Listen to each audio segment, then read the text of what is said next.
ना। अब सबके पीछे एक एक आदमी स्टाफ लगा नहीं सकता है कि ना बबनी आप जाइए, बबनी जाइए। उसी दिन एगो लड़की को डांटे कि जब सब निकल रही है तो तुम भी निकल जाओ, तो आधा घंटा रो रही थी वो। अभी एगो को सीढ़िया पे देखे फोन चला रही थी, धाड़ गिर गई। हम कहीं मुँह फूट गया रहता तो ठीक है रहता है। फोनवा चला रही है सीढ़िया पे, तो ऐसा नौटंकी रहता है यहाँ पे। हम्म। अब तो फोन करती है कि छुट्टी हो गया, और बाकी घर वाला पढ़ने नहीं देता है। चलिए बाबू हम देखते हैं उन लोग का। तो आप लोग को भी बाबू उस बेचारी लड़की का कल स्कूटी गिर गया था, तो उसको कोनो। अब तुम गिरा कैसे थी 4 बार? हाँ जाम लग गया था कल पूरा। कल एकदम पूरा भयानक जाम ही लग गया था वहां पे। चलो बाबू आगे से ध्यान रखेगा ये सब भी। तुम लोग भी देखते हो जब आगे कोई लड़की उड़की रहती है तो पीछे और एकदम भीड़ भाड़ लगा देगा सर यहाँ पे।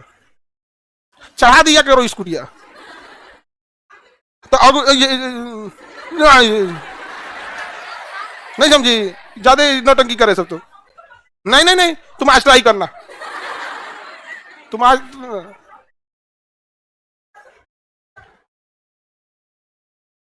हाँ वो बाबू हम समझ रहे हैं आपकी बात को। आपका वो भीड़ इतना भयानक लगा देता है सब ना, इतना अजीब उड़न देता है। अब बात क्या होता है कि सबसे बड़ी खराबी क्या होती है ना, कि जब आप फी कम कर देते हैं तो उसका एक एक फायदा ये है कि सब पढ़ सकता है। उसका सबसे बड़ा खराबी ये है वो भी आ जाता है जिसको पढ़ने का मतलब जिस जो पढ़ने लायक ही था ही नहीं था, बस एक ये गड़बड़ी हो जाता।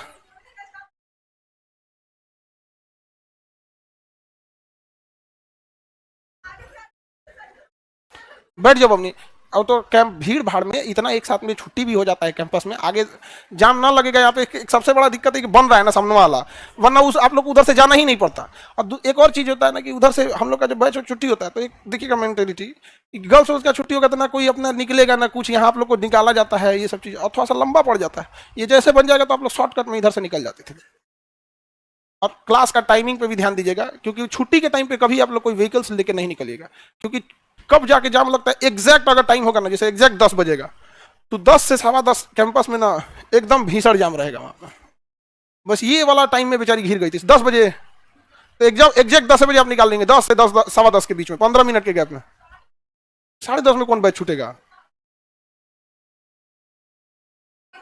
अरे ठीक है चलो, अब हम समझा दिए। अब आगे से बबनी अब आधा घंटा उसी को नहीं ना कहिएगा जी, आप खुद से भी समझिए। अब हम तो बताइए, हम आप उसको पहचान नहीं तो आप क्या चाह रही, उसको पकड़ के गोली मार दें? आपके सामने डांटे बोले, आप रहती तो मार देती। तो फिर आप ही तो थी कल, आप ही तो थी कल, हम थोड़ी थे कल यार। चलिए अब देखो बबनी, जब आप खुद ही कर सकती थी तो फिर हमें क्यों बोली? देखो बबनी, आप खुद ही जब कर सकती हैं तो फिर हमको क्यों बोल रही हैं? ठीक है, सबका एक लिमिट होता है, आप समझ रही है ना। Now you are on the threshold point. Threshold point समझते हैं? उसके ऊपर नहीं बर्दाश्त होता है। यहाँ पे बहुत सारे ऐसे विद्यार्थी होंगे, किसी का हाथ कुछ आ जाता है, कुछ आ जाता है, नहीं होना चाहिए ऐसा। लेकिन इस तरह से आप भाषा बोलिएगा कि आप रहती तो उसको। हम्म। अच्छा रहने दो, अब रहने दो, रहने दो, रहने दो, हो गया। आ जाता है अब रहने दो, ठीक है। Now you are on threshold point. गुस्सा आ जाता है तो आज आज का भी दिन तो है तुम्हारे पास टाइम, आज भी छुट्टी होगा, आज भी है। कुछ नहीं, चलो चलिए अब आगे देखते हैं। सर देवता को मारने के लिए कह रही है। अरे नहीं वहां पे। चलो अब ध्यान से समझते हैं आगे हम लोग।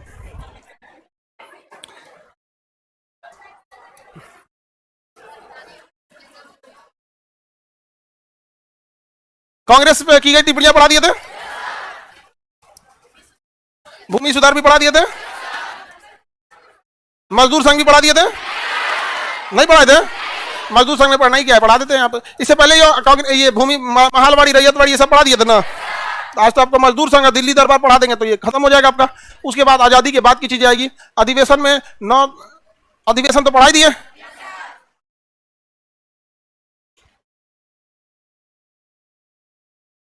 चलिए आगे बढ़ते हैं, ध्यान से देखते हैं। देखो क्या पूछ रहा है सर, उसका ट्रीटमेंट हुआ कि नहीं? ट्रीटमेंट हो गया था अपनी, कुछ भी नहीं किया सब। ट्रीटमेंट हुआ कि नहीं?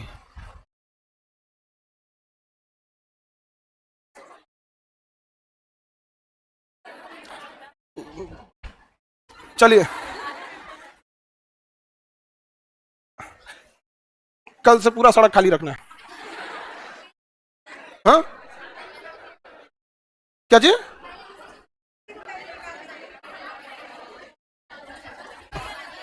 चलिए आगे बढ़ते हैं हम लोग।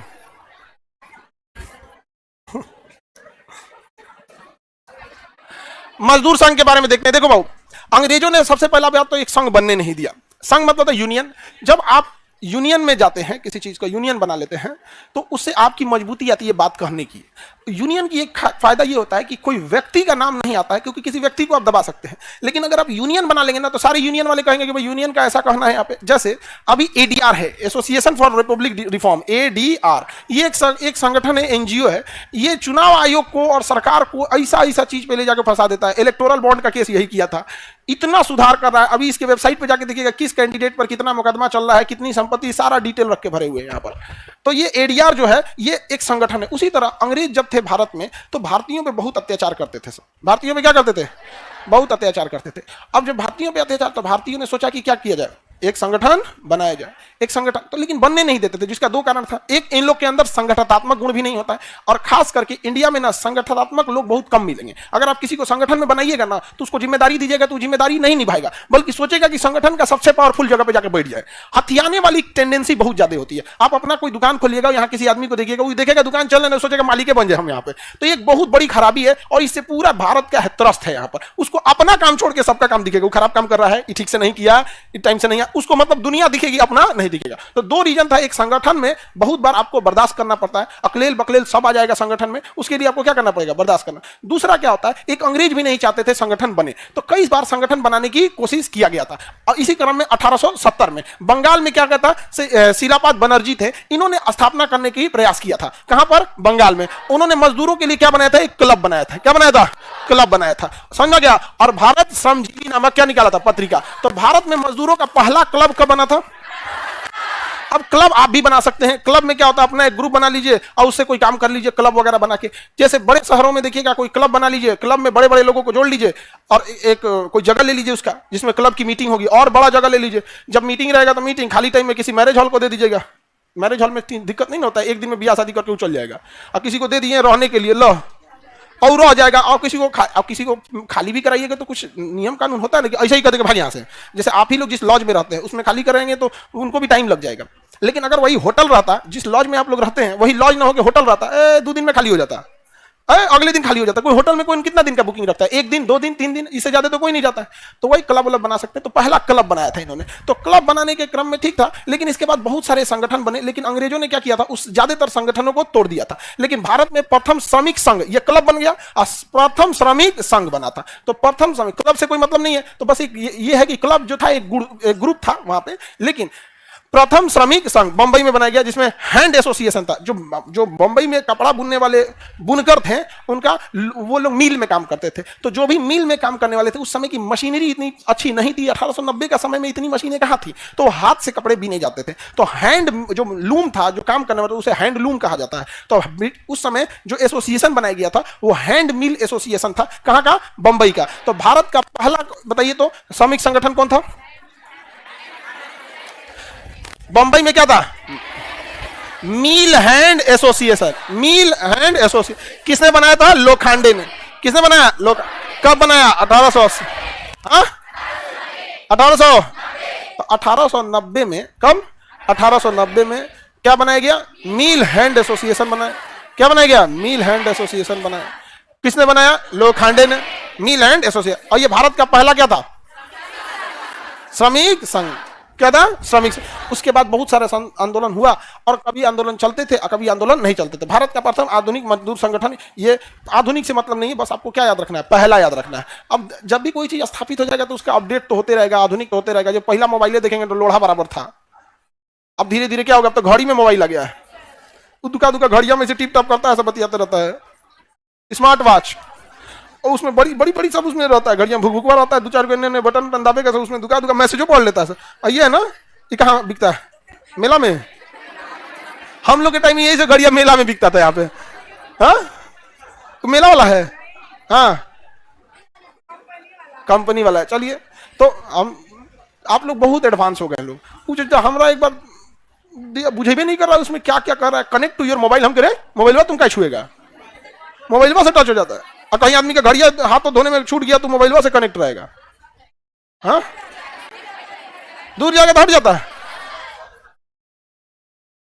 तुम लोग कितना विद्वान है। हमको ये सब चीज से थोड़ा सा दूर रहना चाहते हैं, बहुत ज्यादा ये सब नहीं। जितना ज्यादा आप टेक्नोलॉजी में रहिएगा ना, आपका डेटा इधर से उधर उतना ज्यादा रहता रहेगा। फिर वो घड़िया पकड़ाएगा तो उसका फोरेंसिक वाले जांच करेंगे ना, सारा चीज निकाल देगा। आप भले उसका बैकअप नहीं निकाल सकते, आप चैट डिलीट मार दीजिए, डिलीट फ्रॉम एवरीवन कर दीजिए, क्लियर कर दीजिए, फोरेंसिक वाला निकाल लेगा। नहीं समझ में आया आप लोग का? लेकिन का ही निकालेगा आप लोग, नहीं समझ में आया। लेकिन अगर आप वही अधिकारी बन गए, कोई इसमें जज बन गया, समझ में आ गया, कोई पुलिस में अधिकारी बन गया, तो आप लोग के पास बहुत सारी ऐसी जानकारियां रहती हैं, तो उसमें हो सकता है जिससे बड़े बड़े लोग फंस सकते हैं इस सब चीजों में। आगे बढ़े, आगे बढ़े। तो पहला, आधुनिक मजदूर संगठन से मतलब नहीं है, मतलब बस किसे है? पहला से। तो उस पर टिक मार देंगे, पहला वाले पे क्या मार देंगे? टिक मार देंगे। भारत का पहला मजदूर संगठन, हाँ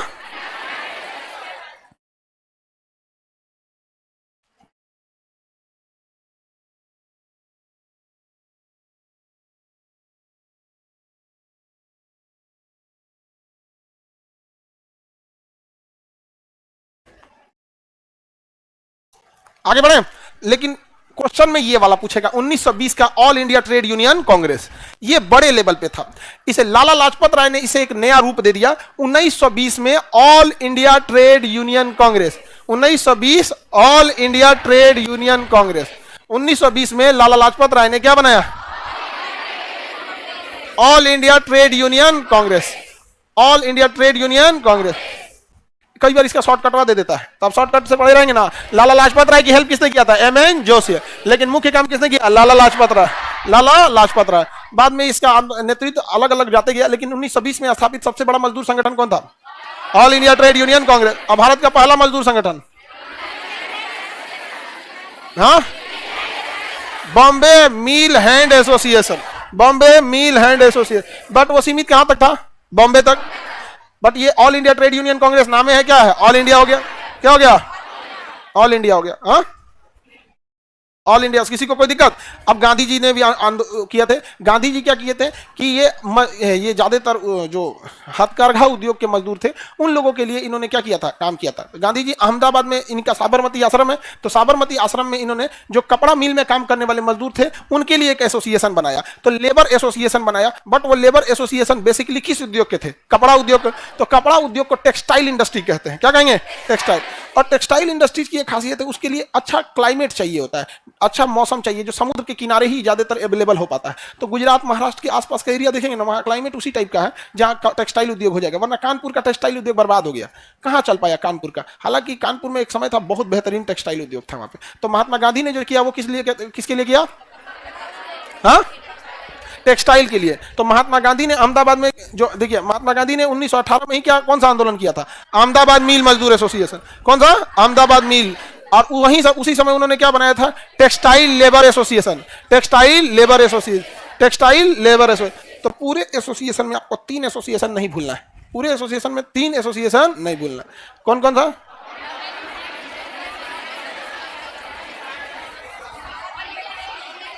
सबसे पहला है 1890 Bombay Hand Mill Association. 1920 All India Trade Union Congress, Gandhi ji वाला Textile Labour Association, Textile Labour Association. किसी को कोई दिक्कत नहीं ना? टेक्सटाइल लेबर एसोसिएशन, बाकी कोई खास नहीं है। आपसे एग्जाम में बस यही वाला पूछता है, कई बार एग्जाम में पूछा है, बस यही वाला पूछा है। आगे बढ़े। भारतीय उद्योग, उद्योग था ही नहीं भारत में, भारतीय उद्योग में पढ़ेंगे क्या? कुछ नहीं। भारत में उद्योग था? किसी भी उद्योग को स्थापित करने के लिए सबसे जरूरी होती है कि कैपिटल इन्वेस्टमेंट, बड़ी पूंजी जरूरत होती है। एक ही बार में ह्यूज पेमेंट लगेगा। आपके पास आइडिया का कोई खास वैल्यू नहीं है। सुनो ना, आप सबको पता है कि पटना में लाखों स्टूडेंट है, सब आप एक लॉज बनवा देंगे पक्का चलेगा, है पूंजी। यहां आप लॉज बना दीजिए जिसमें 20,000 विद्यार्थी रह जाए, लड़का लड़की, तब वो भर जाएगा। लाल किला इतना लॉज बनवा देंगे ना, तभी भर जाएगा, है पूंजी। तो आइडिया जो लेके लोग घूमते हैं ना, इसका कोई वो ज्यादा वैल्यू नहीं रहता है। सबके दिमाग में 2-4 गो आइडिया है। अब सब लोग साइंटिस्ट से कम है। ऐसा भी नहीं है तुम लोग, मतलब ऐसा नहीं है कि आपके पास आइडियाज नहीं है, लेकिन आपके पास पूंजी है या नहीं, और उस पूंजी के दम पे काम कराने का एग्जीक्यूशन पावर है कि नहीं है। एग्जीक्यूशन पावर बहुत जरूरी होता है, वरना आप रहेंगे कहीं, एग्जीक्यूट सही से नहीं करेगा, समझा कि नहीं गया, सही से नहीं करेगा। ये बहुत बड़ी समस्या है किसी में भी। यहाँ पे अब हम यहाँ पढ़ा रहे हैं, हमको लग रहा है कि बाहरवा एग्जीक्यूट कर रहा होगा सब, अब पता चला कोनो इन्ने गया है, कोनो इन्ने गया है। यहाँ पे ये सारी समस्या है। सोचिए अगर यही चीजें अगर इलाहाबाद में जो सेंटर है उसको कैसे मैनेज हो रहा होगा, देहरादून में कैसे हो रहा होगा, हम तो यहाँ हैं। सबसे बड़ा झमेला होता है यही एग्जीक्यूशन, समझ में कि नहीं गया। तो एग्जीक्यूशन अगर नहीं होगा तो कोई मतलब नहीं होगा, फिर गड़बड़ाएगा, आप डूबिएगा, डुबाएगा कोई और डूबेंगे आप। तो ये चीजें बहुत होती हैं। तो भारत में ना पूंजी की कमी थी, अंग्रेज तो पैसे ही नहीं छोड़ते थे, सब सारा पैसा ही लेके चले जाते थे सब। तो भारतीयों के पास तो पैसा था ही नहीं, तो पूंजी थी ही नहीं, तो क्या करेंगे आप, उत्पादक बन जाएंगे। पूंजी बहुत जरूरी चीज होती है, समझ में आ गया कि नहीं आ गया। अगर आपको बहुत अच्छा खाना बनाने आता है और पैसा नहीं है तो किसी होटल में जाके खाना बनाइएगा, क्या कहलाइएगा, तो मिस्त्री, कारीगर। होटल में जो काम करते हैं उसको कारीगर या मिस्त्री बोलते हैं लोग। हलवाई मतलब जो खाना बनाते हैं लोग, बट उसको बड़े होटल में देखें ना, कारीगर कहाँ है, मिस्त्री कहाँ है, या फिर खाना बनाने वाला हलवाई कहाँ है। सैफ तो बड़े होटलों में चल जाएगा, अब खूब अच्छा खाना बनाएगा, लेकिन पूंजी नहीं है। आप लोग का रक्षाबंधन में खाना अच्छा बनता है कि नहीं, हाँ? आप लोग जो पिछला रक्षाबंधन के रहे हैं उन लोग को आइडिया हो गया आपको, नहीं अच्छा बनता है, बनता है, चलो ठीक है। लेकिन वो लोग, अब एक बात बताओ, तो ऐसे गांव में देखिएगा ना बहुत सारे मिल जाएंगे, लेकिन अगर उसी के पास पूंजी हो, उसके पास क्या हो, पूंजी हो, तो सबसे पहले क्या करेगा, कहीं बड़ा सा होटल टाइप का खोल सकता है। लेकिन अगर पूंजी नहीं है तो कुछ नहीं। किसी के पास अगर पूंजी नहीं है तो मजदूरी क्या करेगा, ईंटा जोड़ के मिस्त्री कराएगा। लेकिन अगर उसके पास पैसा आ जाए, ढलैया लेगो मशीन खरीदेगा, धाए ठेकेदार बन जाएगा। मिस्त्री से ठेकेदार बनने में खाली पूंजी की जरूरत है, फटाक से बना देगा कि नहीं। लेकिन अगर पूंजी नहीं तो जिंदगी भर वहीं पे लोहा लक्कड़ लेके हथौड़ी करनी, पिलास लेकर दीवार जोड़ रहा है। भारतीयों के पास किस चीज की कमी थी, और अंग्रेजों ने पूंजी बनने ही नहीं दिया, और यही सबसे बड़ा कमी आज भी बिहार में है। तो बिहार के लोगों के पास आइडिया भरा हुआ है, पूंजी लेके देखें। बिहारी लोगों का, जितने बिहारी हैं ना, उसमें 90% लोग का पैसा दो जगह जाता है, एक बेटी के ब्याह करने में और जमीन खरीद के घर बनवाने में। वो कमाइबे कर रहा है, हमको लगता है इसीलिए, बस उसको देखिएगा ना, परेशान है इसी में यहाँ पे। अच्छा, जमीन का भूख यहाँ के लोगों का खत्म नहीं होता। एक और जमीन हो जी तो, एक और घर हो जी तो, नहीं समझ में आया गाँव में। और मेंटेलिटी यहाँ पे क्या है कि बिजनेस करेंगे तो अपन जमीन में, नहीं समझ में, अपन जमीन रहना चाहिए, वही में दुकान खोलेंगे। क्या हम लोग का है ये क्लासरूम, हम लोग का है नहीं है, पढ़ा रहे हैं लोग यहाँ, कभी सबका वो नहीं हुआ। हम अपन खरीदेंगे उसे, चाहे एक जगह जाके देहरादून में पढ़ा दे, अपन एक जगह उसे दिल्ली में जाकर लेंगे। दिल्ली में सील कर दिया कोचिंग, हमारा अपन रहता तो और खतरनाक हो जाता। सील कर दिया, उधर सील किया, सील हो गया, ओपन करो, उधर दूसरा ओपन हो गया, लेकिन अपना में दिक्कत होता। तो यहाँ पे करने नहीं दिया। दूसरा एक और चीज होती है कि गवर्नमेंट क्या कर रही है, गवर्नमेंट क्या कर रही है। जैसे गवर्नमेंट कहती है कि महिलाओं को पढ़ने देना चाहिए, जबकि रियलिटी है कि महिलाओं को पढ़ने के लिए गवर्नमेंट कुछ नहीं करती है। यह हकीकत है, खाली कहती है बेटी पढ़ाओ बेटी बचाओ। हमारा से बोल, बेटी पढ़ाओ नहीं तो पिटाओ। जो बेटी को नहीं पढ़ाए ना, उस पर एक जुर्माना लगना चाहिए कि आपको इतना होना चाहिए। आप दूसरा, जैसे हम ही लोग हैं, कुछ नहीं करना है कि जैसे आप लोग पे 18% जीएसटी है, गर्ल्स एडमिशन पे जीएसटी मत लो। जीएसटी हम नहीं ले रहे हैं, सरकार ले रहे हैं। अगर सरकार अपना 18% जीएसटी छोड़ेगी ना, तो हम कहते हैं हम अपना 80% फीस छोड़ देंगे। हम 80%, ये नहीं कर रहे कि नहीं आप कीजिए, आप, हमारा वो सब आदत नहीं होता। हम दोनों और देखते हैं भाई, अगर सरकार 18% छोड़ सकती है तो हम कितना छोड़ देंगे, 80%। तो आपको महज कितना देना है, 20%। तो आप बताइए किसके माँ बाप नहीं चाहेंगे कि भेज के पढ़ा सके, सब लोग को पढ़ा सकते हैं कि नहीं पढ़ा, लेकिन गवर्नमेंट ये सब करती है नहीं। तो गवर्नमेंट कितना फेवर करी। तो अंग्रेज क्या करते थे सब कि जो भारत में बना हुआ सामान था ना, जैसे निर्यात कीजिएगा ना तो एक्सपोर्ट टैक्स लगा देते थे सब, एक्सपोर्ट टैक्स लगा देते थे। अब विदेश में जाते हुए सामान क्या हो जाता था, महंगा। और जो लंदन से बन के आता था ना, उस पर टैक्स नहीं लगाते थे सर, तो क्या हो जाता था, सस्ता। अब एक गाड़ी जो है ना फॉर्च्यूनर, वो ऐसे पड़ती है आपकी 45 से 50 लाख की, 45 मान के चलिए। अगर सरकार सारे टैक्स खत्म कर देना तो 18 से 20 लाख में मिलेगी। अगर सारा टैक्स खत्म कर दे तो जो 45 लाख की गाड़ी है वो 18 लाख के आसपास आ जाएगी।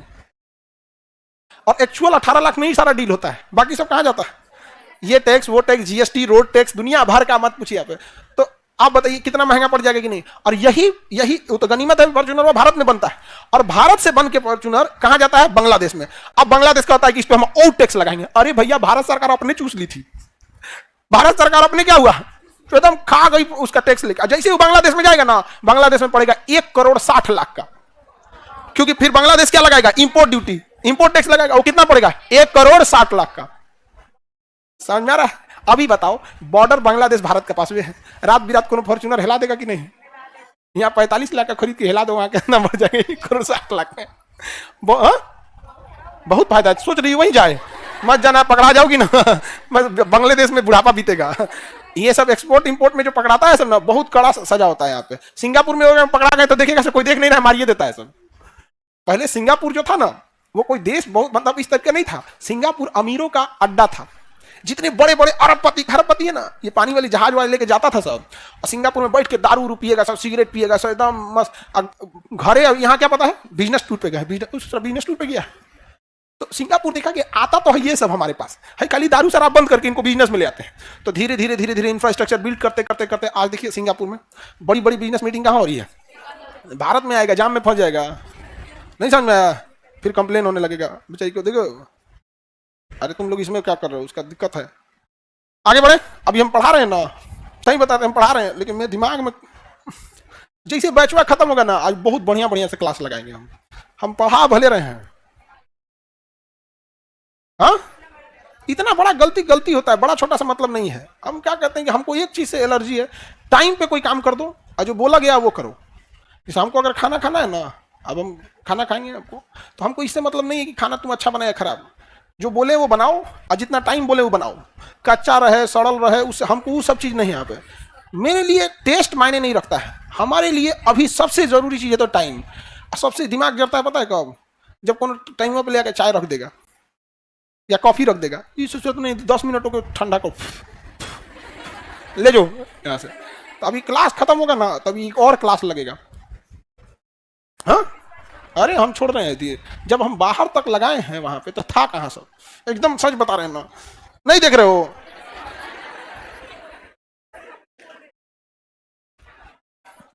मजदूर भारतीय उद्योग समझ में आ रहा है, किसी को दिक्कत? तो भारत में उद्योग न लगने के कारण 3, पूंजी की कमी, निर्यात पर टैक्स ज्यादा, आयात पर कोई टैक्स नहीं, जिस वजह से भारत का सामान विदेश में जाके हो जाता था महंगा और विदेश का सामान भारत में आ जाता था सस्ता। और इसके अलावा इंडस्ट्रियल रेवोल्यूशन जब हुआ, क्रांति हुई, तो सारे कारखाने कहां लगा दिए गए, ब्रिटेन में। कारखाने से जो भी कोई चीज मशीन से बनती है तो बहुत जल्दी जल्दी बनती है और वो सस्ती हो जाएगी। क्या हो जाएगी? सस्ती। और हाथ से बनाएंगे कोई चीज तो बहुत देर में बनेगी, जिस वजह से उसका प्रोडक्शन बहुत धीमा होगा, इस वजह से मजबूरी में महंगा बेचना पड़ेगा। आप स्वेटर बीन के हाथ से कभी सस्ता नहीं बेच पाइएगा। रीजन क्या है? उसमें इतना टाइम लग जाएगा। और जो मशीनवा स्वेटर बिन आता है 10 मिनट मारेगा, धाए देगा स्वेटर तैयार, जाओ, नहीं हो गया। हम लोग का तो भक्कू लगेगा। भक्कू समझते हो? आगे बढ़े तो किसी को दिक्कत? अब ध्यान से समझो, ब्रिटेन क्या करता था, हमारे यहां से गेहूं खरीदेगा सस्ता दाम पे, आपको थमा देगा बिस्कुट, उसी से बनाया। अब आप समझिए, हमारे यहाँ आलू खरीदेगा और एक आलू का एगो चिप्स दे देगा, खोलिएगा उनमें नाइट्रोजन गैस रहेगा, बाकी 3 गो आलू के चिप्स रहेगा उसमें, 5 गो। हाँ, दिमागे झंझन आ जाता है। देखो इन लोग को देखोगे, इंडिया वाले लोग को जो देसी चिप्स बेचता है, इस सब में भी वो खराबी। अगर कोनो आलू छोट है तो नहीं कहेगा सब फेंक दो भैया, उसको साइड कर दो, घरे सब्जी बना लेना। छोट है चिप्से में डालेंगे, सर गई वही में डाल देंगे, छीलेंगे तो टाइम लगेगा, बिना छीले डाल देते हैं। ये इतनी खराबी है। देखिए, you have to live better for the best. नहीं समझा सब?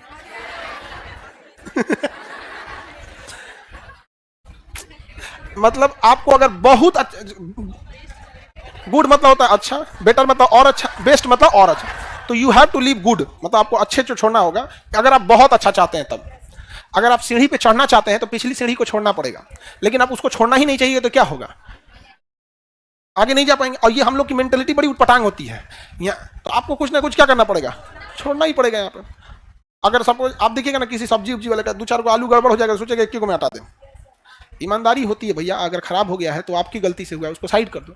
अगर वो साइड कर देना तो बहुत का दिक्कत नहीं है, लेकिन साल 1.5 साल में धीरे धीरे उसके दुकान से खरीदने वाले लोग जान जाएंगे, पूछेंगे वो क्या, अरे तो उसमें से सड़ गया था ना, साइड रख दिए, साइड रख दिए। साल 1.5 साल में पूरे बाजार में ये बात का हल्ला हो जाएगा कि वो आदमी के पास जाओगे ना, आंख बंद करके सामान ले सकते हो, लेकिन वो साल भर इंतजार नहीं कर सकता, उसको अभी रिजल्ट चाहिए।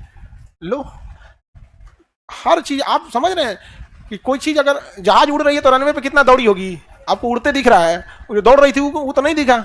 तो ये बड़ी उटपटांग चीज है। तो भारत में इस सारी चीजों की क्या थी कमी। अब कच्चा माल भारत से खरीदते थे सर, अब कपास एकदम सस्ता मिलता है, कपास खरीद लिया। और जितना कपड़ा आप पहन रहे हैं लोग ना, ये ऐसा हो ही नहीं सकता बिना कपास का कोई कपड़ा बना दिया। 100% मिलाया तो कॉटन हो गया, कुछ और कम मिलाया कुछ और, बट ऐसा हो ही नहीं सकता है कि आपको बिना कपास का कपड़ा बना दे। फिर छाता बनेगा। आजकल अमीर सब जो हो गया है सर, जो सुपर अमीर है सर, छाता वाला कपड़ा पहन के घूम रहा है, सर, कर रहा है पार्टी वियर है। अरे उस कपड़ा से छाता बनता है, चमकता है चम चम चम चम, कह रहा है क्या है, पार्टी वियर। हाँ पार्टी वियर। आज भी समझिएगा जो वैल्यू फॉर्मल कपड़ों का है वो कहीं का नहीं है, सादा सबका दादा। नहीं समझ में आया? आज भी आप लोग इस एज में ना अगर घर है फॉर्मल पहन के चले जाओ एकदम, तो गांव के लोगों को लगेगा रिजल्ट हो गया क्या बबुआ, नहीं समझे, ध्यान से देखने लगेगा एकदम। तो होता है। तो भारत वालों से क्या खरीदते थे, कपास। कपास को कहां ले जाते थे, ब्रिटेन। वहां पे लंकाशायर एक जगह था और मैनचेस्टर जगह था, वहां उससे रंग बिरंगे कपड़े बनाते थे। अब मशीन को छपाई में क्या जाता है, अलग अलग डिजाइन बना देगा, और धीरे धीरे भारतीय लोग भारत का ही कपड़ा पहनना छोड़ दिए। और आज भी देख लीजिए, भारतीयों को कहिएगा तनी हमारी तरफ पैंट शर्ट पहनेगा तो कौन पहनना चाहिए, सब जना को चाहिए सतरंगा जीन्स, फटलका एक्सीडेंटल जीन्स, क्या है सियार नोचले है, समझे में नहीं आता क्या है यहाँ पे, अजब अजब टाइप का होता है यहाँ पे। तो देखिएगा ना सब कल्चर हो गया। हमरा एगो कह रहा कि भाई हम लोग का दोस्त सब ग्रुप में बैठे थे लोग, तो कह रहा तुम इतना पीछे कैसे चल गया, मतलब हमारा पहनावा ओढ़ावा नॉर्मल, हम लोग ज्यादा तड़म भड़म तो पहनते नहीं, तो कह रहा है कि इतना पीछे कैसे पहुंचे, मतलब इतना सोच पीछे कैसे है आप। वो में से कई को गाड़ी खरीदा है सब ना, अब कोनो कोनो कहीं कहीं सेटल लेते, गाड़ी खरीद ले, आधा खुलल है, हाँ ऊपर से सनरूफ नहीं खुल जाता है इसे, हाँ खुल जाता है, सब फिल्म में नहीं देखते हैं यहाँ पे। हाँ यहाँ पे वो तो सनरूफ में खाली आदमी को निकलने के लिए देता है ना, वो आधा खुलल गड़िया, कार टाइप का नहीं होता आधा खुलल, पूरा का सनरूफ तो नॉर्मल चीज होता है जी, तो खुल जाता है, गड़िया इसे खुलल। तो एगो कोनो ले ले है, उसका चक्का लग रहा है जेसीबी का है, मात्राम भड़ाम, हमसे कहा कि बैठो इसमें, हम कहना ये सब बच्चों के पास, बच्चों वाले गाड़ी है, हमारा दादा है बड़ा फॉर्च्यूनर, उसके सामने सब नीचे दिखता है, कचार देगा किसी को तो उठेगा नहीं। तो होता है। तो भारत वालों को ना उन लोगों ने थोप दिया। ये आप कहां से खरीदिए, ब्रिटेन वाला खरीदिए, कौन सा खरीदिए, ब्रिटेन से खरीदिए। समझ में आ रहा है कि नहीं आ गया? अब उल्टा फायदा किसको होने लगा, ब्रिटेन को होने लगा। इसीलिए ना दादा भाई नौरोजी ने कहा था कि भारत का धन बाहर जा रहा है, मनी ड्रेन, धन का बहिर्गमन का सिद्धांत किसने दिया, दादा भाई नौरोजी। और कार्ल मार्क्स ने कहा था कि ब्रिटेन ने अपने औद्योगिक नीतियों से सूती वस्त्र के गोदाम में, भारत को क्या कहा था, सूती वस्त्र का गोदाम, तो कहा था ब्रिटेन ने सूती वस्त्र के गोदाम में सूती वस्त्र का अंबार लगा दिया। सोचिए जिस मामले में हम आत्मनिर्भर हैं, हम भारतीय, उसमें भी डिपेंडेंट नहीं है, तो सूती वस्त्र पे। अब यही बाहर भी हो रहा था, तो अभी कुछ दिन पहले सरकार ने कॉटन पे प्रतिबंध लगा दिया था कि कपास बाहर नहीं जाएगा। कपास बीज से निकलता है, फूटता है, तो उसमें रुई निकलता है, उस रुई से हम लोग क्या निकाल लेते हैं, धागा निकाल लेते हैं, और उस धागा को बीन के आपस में क्या बनाते हैं, कपड़ा। अब कपड़ा में जानते हैं आपको टेलीकार्ड, प्लास्टर, कौन चीज, आप लोग को तो ज्यादा विशेष आइडिया, पॉलिस्टर, प्लास्टर हम बोल दिए, पॉलिस्टर, हाँ कड़ाओ, हाँ हाँ। कितना तक पढ़े हो, किस क्लास करके आए, हाँ 12th करके आए, उसके तुम कंधा पे हाथ रखे थे, हाँ। देखो बाबू, पढ़ लिख के ना सबसे जरूरी चीज होता है एक सभ्य इंसान बनना है। अगर पैसा कमाने के लिए पढ़ रहे हो तो बिजनेस कर लो, बैठो। डिसिप्लिन में पता नहीं क्या जाता है रहने में, एक किसी के कंधा पे हाथ रख दोगे, कितना बेवकूफी है। अब देख रहे हो तुम किसके सामने रख रहे हो, ऑक्सीजन कम हो जाएगा चलेगा, डिसिप्लिन कम नहीं होना चाहिए। आओ पे से दिमाग झनकल है, तुम करिया नहीं रहता ना,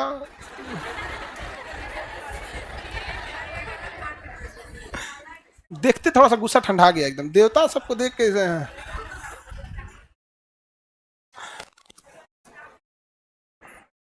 सब काला देख के रखबे किए हैं।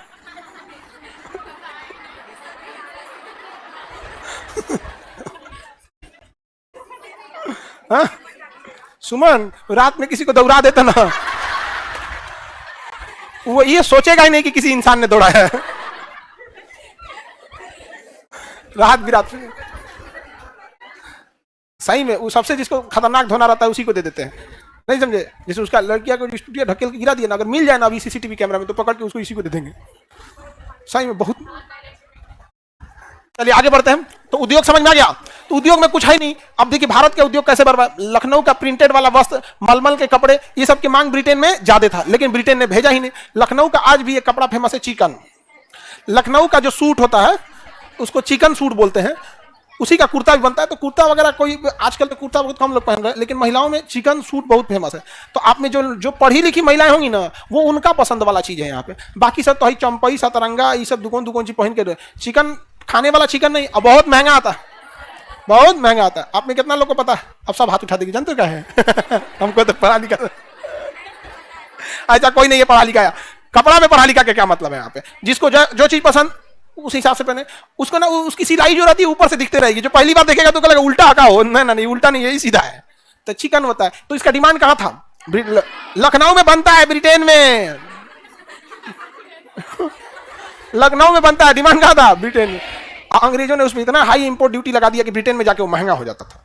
कितना का पड़ता है चिकन सूटे को? लगभग 2000 2-3 हजार में पड़ता। देखो लड़का लोग कितना महंगा है, कमाओ लोग, बाद में दिलाना तुम्ही लोग को है। हाँ बिल्कुल खुद से ले लीजिएगा, लेकिन इन सौ का छोड़िएगा, क्या है पैसा छोड़ दीजिएगा ना, तो इन्हें उन्हें खर्चा करेगा सब। तुम लड़की सब काम कितना बढ़िया बढ़िया समझाते, लेकिन इन सबको समझे नहीं, तो इसको लगता है कि हम दुश्मन हैं इन सब के। हाँ तुम अपना कमाओ, अपना रखो, इस सब का खाली छोड़ दोगी ना तो दोस्तों में उड़ा देगा सब, समझे? तो जितना नॉर्मल चीजें अपने पैसा से खरीद लेना, और जितना हैवी है वो ये सब छोटका छोटका चीज नहीं खरीदवाना लो, ई नॉर्मल। हाँ, देखो पहले अरे बाप रे बाप कौन करिए सोना। हाँ। क्यों एक के बाद उसके बाद कहना साल में कभी कुछ बोले खरीदने के लिए, एगो कंगन है तो बोले 4 गो। नहीं अपनी सैलरी से नॉर्मल लेते रहना। चलिए आगे बढ़ते। तो लखनऊ का प्रिंटेड वस्त्र मलमल के कपड़े का इंग्लैंड में क्या था? बहुत मांग था, लेकिन इंग्लैंड ने क्या कर दिया?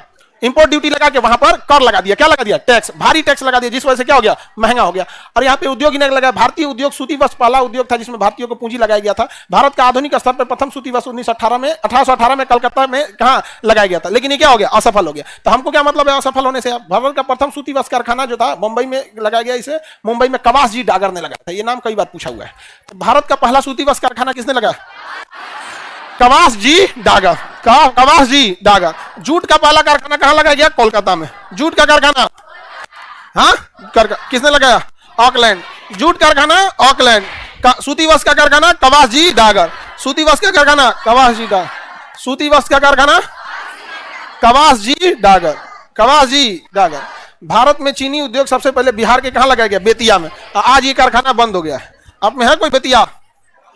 तो वहां कारखाना बंद है कि नहीं है? बंद हो गया। यहाँ पे बेतिया वाला कारखाना चालू है कि बंद है? जी बंद है। बहुत बड़ा चीनी मिल का कारखाना था। अच्छा वो एरिया जो है ना चंपारण की वाला एरिया, चाहे मोतिहारी हो या बेतिया हो, वो दोनों एरिया में गन्ना की खेती बहुत ज्यादा होती है, बहुत ज्यादा। दहतर एरिया भी बाढ़ वगैरह भी आ जाता है उधर से, रक्सौल से एरिया से पानी आ जाता है, तो गन्ना की खेती उधर बहुत होती है। अब सोचिए दुर्भाग्य समझिए, गन्ना के खेती के गढ़ में चीनी मिल बंद है। हाँ? मोतिहारी वाला बंद है ना, बेतिया वाला चालू है। आगे बढ़े, चलिए आगे बढ़ते हैं। सूती वस्त्र कारखाना किसने लगाया? कवास जी डागर। और जूट का कपड़ा हाँ पहला चीनी मिल भारत में बेतिया में। हाँ बेतिया। भारत का प्रथम आधुनिक कागज कारखाना पश्चिम बंगाल में। कहां लगाया गया था? पश्चिम बंगाल में। भारत में उद्योग ज्यादा क्यों ना फैल पाए? 3 रीजन। सबसे बड़ा पूंजी की कमी, निर्यात टैक्स ज्यादा, आयात टैक्स कम, और उसके अलावा सरकार की नीतियां। सरकार ऐसा नीति ले जिसकी वजह से नहीं चल पाया। समझ में आ गया कि नहीं गया? कार्ल मार्क्स ने क्या कहा था? अंग्रेजों ने सूती वस्त्र के घर में सूती वस्त्र का अंबार लगा दिया। अंबार लगा दिया। यही कारण है कि 1905 में जब स्वदेशी आंदोलन हुआ था, तो याद कीजिए विदेशी कपड़ों को जलाने की बात कही गई थी। हालांकि इसका रविन्द्रनाथ टैगोर ने क्या किया था? विरोध किया। ये तो पढ़ा है आपको। तो कारखाना मजदूर संगठन याद रहेगा। प्रमुख नारा एवं वक्तव्य, ये तो आप याद करके आएंगे। याद नहीं आया? सारे जहां से अच्छा हिंदुस्तान। हाँ मोहम्मद इकबाल। विभाजन के बाद ही पाकिस्तान ने अपना लिया, सारे जहां से अच्छा पाकिस्तान हमारा। लेकिन बाद वाला लाइन में कैसे याद रखेगा? यूनान मिस्र रूमा सब लुट गए जहां से। देखो यूनान खत्म हो गया, मिस्र खत्म हो गया, रोम खत्म हो गया, तो यूनान मिस्र रूमा सब लुट गए जहां से, लेकिन मगर है बाकी नामो निशा हमारा। कुछ बात है कि हस्ती मिटती नहीं हमारी, सदियों रहा है दुश्मन दौरे जहां हमारा। पाकिस्तान का 1 सदी तो पूरा ही नहीं हुआ। अरे 100 साल का नहीं 1 सदी होता, उस चट्टा का पूरा ही नहीं हुआ। वो अगर वो कहे कि सदियों रहा है दुश्मन, अरे उसके लिए फर्स्ट लाइन ठीक है, अपना गाए पाकिस्तान सबसे अच्छा, गाते रहे। हालांकि हर देशवासियों को उसका देश अच्छा लगता है, लेकिन एक बार देश का चश्मा भी उतार के अपनी स्थिति को भी देख लेना चाहिए। आप भारत की स्थिति देख लीजिए। अगर आप न्यूज चैनल खोलिएगा तो हमको ऐसा फील होता है ना कि जो डोनाल्ड ट्रंप है, फील होता है कि अमेरिका मतलब क्या है, सिंगापुर मतलब क्या है। टीवी भी बंद करके जब सड़क पे निकलते हैं तब समझते हैं कि अभी हम अपने यहाँ हैं। भारत ने घुटने पे लाया ब्रिटेन को। अरे मीडिया वाले सभी सब कन्याओं ने क्या किया जाए बताए यहाँ पे। अब महिला लोग आपको कहेंगे तो आप गुस्साइएगा। आप खुद से सोच के देखिए, मीडिया आपके कंट्रोल में। मीडिया में ज्यादातर दबदबा किसका है? महिलाओं का। जो बड़े लेवल पे मीडिया है, जो मेन एंकर है जिनको लोग सुनते हैं, उसमें ज्यादातर दबदबा महिलाओं का। अब मीडिया गई 161 पे।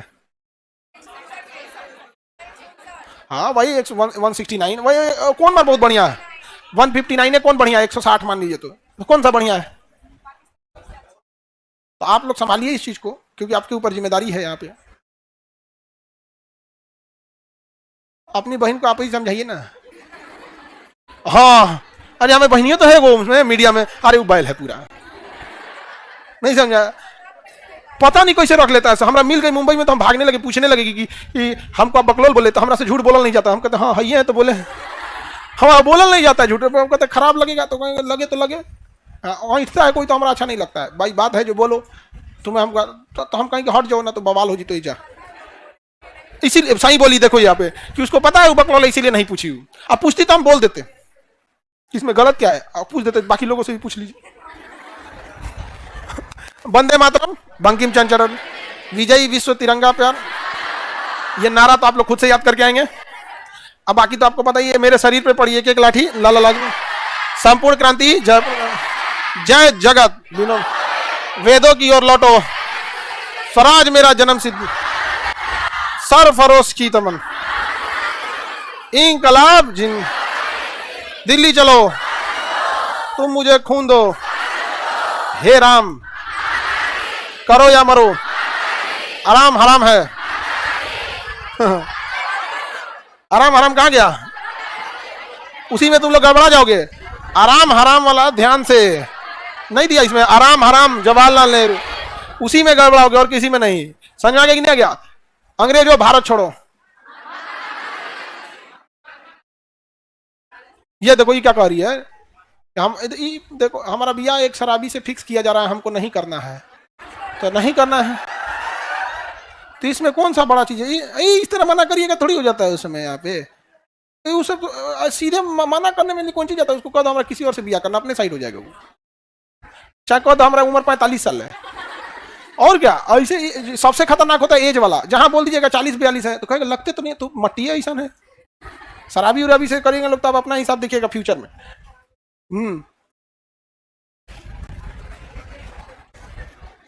बोल देना बबनी, उतने बोलना जाता खप जाए, इन्हें बोलते 52 साल है, नहीं खपेगा, नहीं समझा क्या? हाँ 34-35 खप जाएगा। हाँ जैसे 35 बोली, 2 साल बढ़ा के बोली, बढ़ीबो की तो 2 साल, 35 है अब बोल रही है 35। Who lives if India die? Jawaharlal Nehru, पूर्ण स्वराज, समूचा भारत एक विशाल बंदीगिरी, चितरंजन दास, जनगण मन अधिनायक जो, दिल्ली दरबार। चलिए इसको देखते हैं। दिल्ली दरबार से जब भी इंग्लैंड में कोई राजा रानी बदलता था ना, तो दिल्ली में एक बहुत बड़ा भव्य प्रोग्राम आयोजित किया जाता था जिसे कहा जाता दिल्ली दरबार। तो इंग्लैंड का राजा रानी बदलेगा तो यहाँ क्या होगा? दिल्ली दरबार। एक्चुअल दिल्ली दरबार एक प्रदर्शन था जो भारतीयों को दिखाता था कि तुम कितने कमजोर हो। तो दिल्ली दरबार के लिए एक टेम्पोररी शहर बनाया जाता था, वहां पे मतलब हर एक व्यवस्था किया जाता था, टेम्पोररी रेल लाइन बिछा दी जाती थी, महल बनाया जाता था और भव्य प्रोग्राम होता था। अरबों खरबों रुपए खर्च होते थे दिल्ली दरबार के लिए, ताकि भारतीयों को लगे कि इनकी बराबरी तो हम कभी कर ही नहीं सकते हैं। अब आप बताओ, आप यहां से जाओगे अंबानी का घर देखेंगे ना, तो आप पहले ही कह देंगे कि भैया इनका बराबरी हम कर ही नहीं पाएंगे। समझ में? तो भौकाल एक बहुत बड़ी चीज होती है। हाथी का बाहर वाला दांत देखते हैं, उसे खाना नहीं खा पाता है, लेकिन भौकाल के लिए है, वहां पे खाना खाने के लिए छोट छोट दांत होता है अंदर।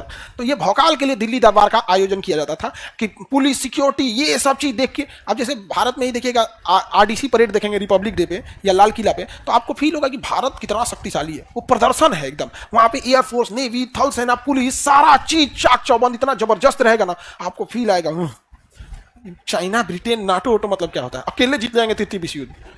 तो प्रदर्शन है वो, क्या है प्रदर्शन? इसी प्रदर्शन के लिए क्या किया गया था? दिल्ली दरबार। और ये कहां होता था? दिल्ली में, इसलिए इसे कहा गया दिल्ली दरबार। अब ये दिल्ली दरबार कब हुआ, किसके समय हुआ और कौन राजा रानी उस समय चेंज हुए, यही क्वेश्चन पूछ सकता है, मेनली यही तो पूछेगा। आगे बढ़े। अब दिल्ली तो बन गया यहाँ पे, तो देखते हैं दिल्ली दरबार। 1876 में कुछ घटना हुई थी, आपको याद कीजिए। 1857 की जब क्रांति हुई तो ब्रिटेन, भारत का शासन ब्रिटेन के राजा को दे दिया गया, लेकिन वहां राजा तो भोदा होता है, वहां पावरफुल कौन होती है? रानी। अब भारत में क्या है? अब हम नहीं बोलेंगे। हाँ, भारत में ज्यादा बोलबाला किसका है? राजा सब। अरे रानी गलती से एक दुगो हो गई, एक दुर्गावती रानी हुई, उनका विद्रोह में हो गया, रजिया सुल्तान हुई तो अपने में मरा हो रहा गई, यहाँ पर नहीं समझा। रानी लक्ष्मीबाई हुई तो सिंधिया वाला मिल के उनको घेरवा दिया था अंग्रेज से यहाँ पे, बाकी को नहीं, रानी लक्ष्मीबाई को भी दिया ना, भारतीयों ने धोखा वोखा दे दिया यहाँ पे। रजिया सुल्तान को भी तो यही सब चालीसा दल वाला दिया। रानी दुर्गावती क्या हुआ, अगल बगल वाले साथ नहीं दिए सब। भारत उतना तो था ही, हो ही नहीं पाया। तो इंग्लैंड की महारानी को सत्ता दे दिया गया 1876 में। लेकिन 1857 की क्रांति में किसे दिया गया था? क्राउन को। किसे दिया गया?